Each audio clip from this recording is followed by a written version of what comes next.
Dihujat netizen setelah komentari soal Formula E. Begini isi cuitan Ernest Prakasa yang langsung dihapus.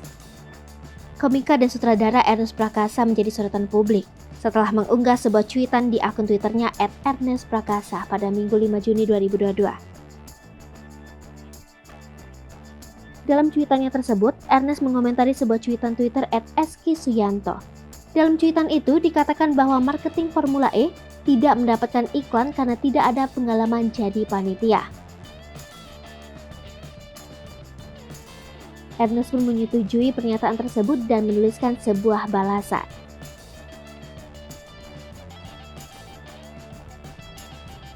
Sontak cuitan tersebut langsung ramai diserbu netizen. Banyak yang memberikan hujatan terhadap Ernest. Dengan segera ia langsung menghapus cuitan tersebut. Namun, beberapa netizen banyak yang sudah mengambil tangkapan layar dari akun Twitter @ernestprakasa.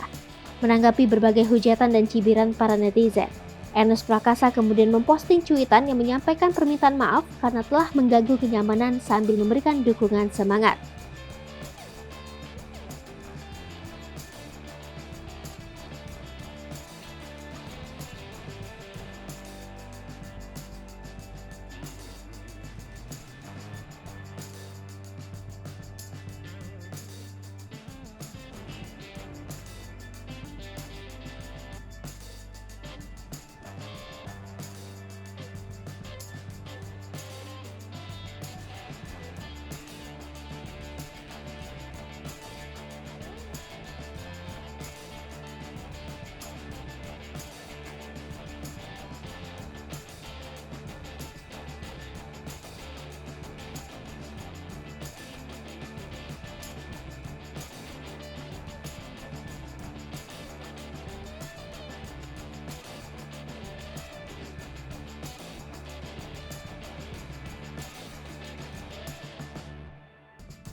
Hai pemirsa Selipopo TV, jangan lupa komen, like, dan subscribe, serta tonton terus berita-berita